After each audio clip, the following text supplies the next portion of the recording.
Hi there, Marsha Egan here with you once again with more leadership insights. I hope you had a chance to view our last video on the 5 ways to motivate just about anyone.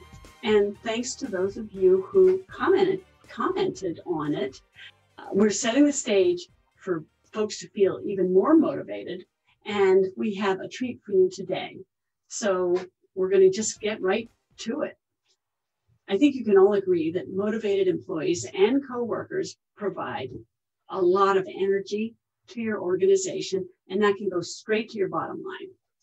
I'm Marsha Egan here with you again. I'm a board certified leadership and success coach with over 20 years, yikes, of working with leaders, aspiring leaders, entrepreneurs, and people just like you.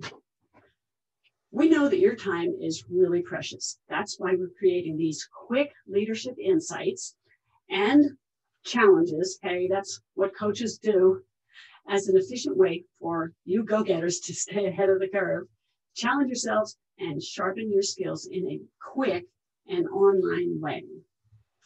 Today's topic is kind of a unique one. How leaders can use, I call it the quadrant approach, to strengthen employee performance. So here we go. First of all, I have to tell you, I love this tool. It's based on only 2 variables and ultimately allows you to try to place a person's behavior in one of 4 different quadrants, kind of like the XY axis that you might remember from your days in algebra class. Anyway, once you have determined where they are in the quadrant, it can impact how you lead and manage them. Ken Blanchard, who many of you may know, calls this situational leadership. And this is one small part of it. It kind of determines the way you lead an individual. And I'm going to take a few minutes to just kind of try and simplify it for you as best that I can. So when you want to work with someone to enhance their performance, whether they're good and going to great or whether they're struggling and trying to get to good so they can go to great, there are 2 variables. At least these are the ones I like to call them: motivation and capability. Simply stated, how motivated are they and how capable are they? I call this skill versus will. The answers to these 2 questions can place them on this grid that we're talking about, and where they land can help you determine what leadership approach could be the best to work with those folks. So let's take a quick look into this grid. Here we are. We're starting now with this XY axis that we talked about. So if you take a look at this, the one heading north is the motivation axis, and the one heading east is the proficiency axis. And what are we talking about here? It's just very simple. It's a simple question. How motivated is the person about a certain task or a certain job? How motivated? Are they low motivation, high motivation, or in between? And the second part is how capable are they? This grid calls it proficiency. It's the same thing. So how skilled are they at this? And how much will do they have? Skill versus will. And when you're able to assess that with people, you are able to find a place for them on the grid. So let's go to the next slide.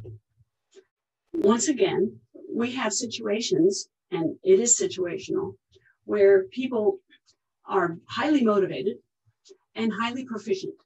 That puts them in this area right here. Sometimes they are highly motivated, but they aren't proficient. In other words, they really want to do a great job, but they just don't have the skills or the training.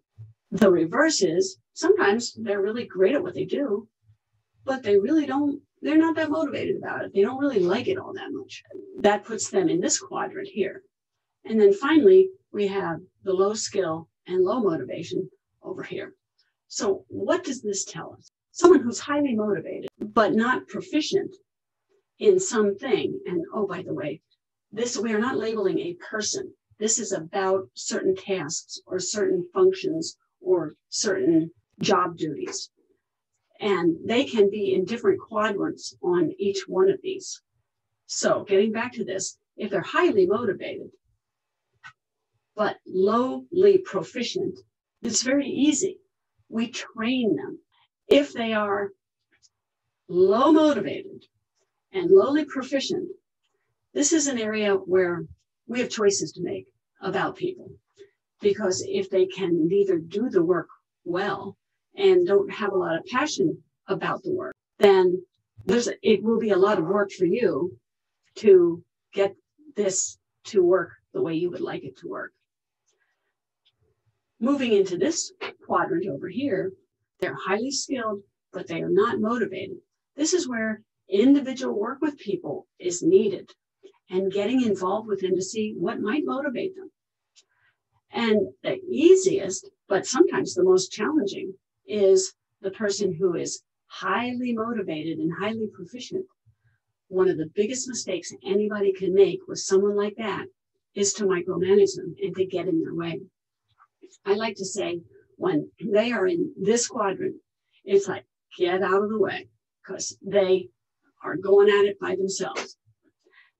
So we have these two quadrants. I just want to show you how it translates. And as we talked previously, when you're over here, training is the strategy. When it's low, if you want people to work, a lot of times it's just a matter of directing them. There are other issues that need to be dealt with there. And as I said earlier, it might take a lot of time that you don't have to bring this person along. But if you're going to manage them, telling them what to do and how to do it is the leadership strategy for the moment. Here, when you have someone who has high proficiency, high capability, and lower motivation, as we said earlier, this is where it's time to talk to the person and see what's going on, what's motivating them, that you can get them to a point where they're moving into this direction up here. And if it's high here, well, all we want to do is empower those people, get out of their way, enable them to keep going and keep going.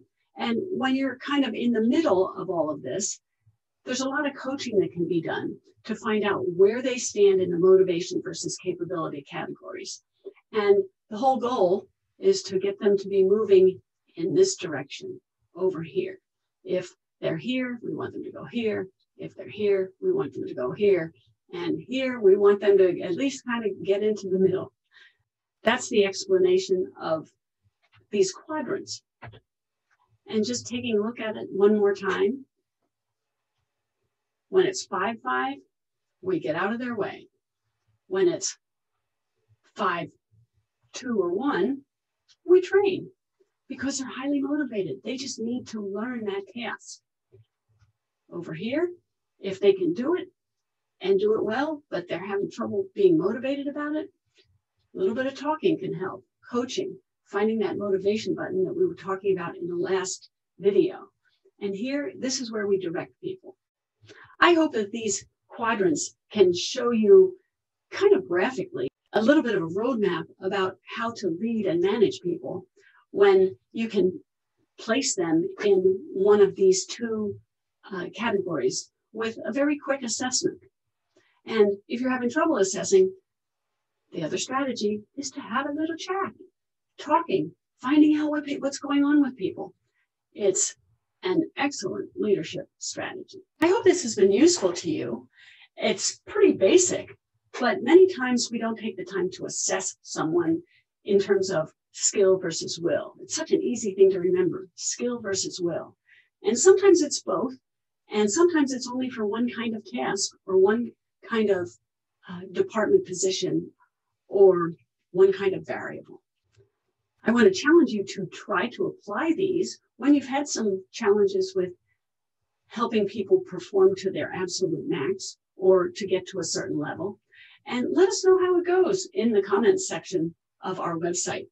That address is at the end of this video, so please share your comments and your thoughts about this. This is just another example of how having coaching triggers dripped. I like to call it dripped because it's just little snippets at a time. This is no more than 10 minutes of your time. And I hope that you have found it useful and enlightening in terms of your own leadership capabilities. Anyway, our next video is going to be on motivational delegation.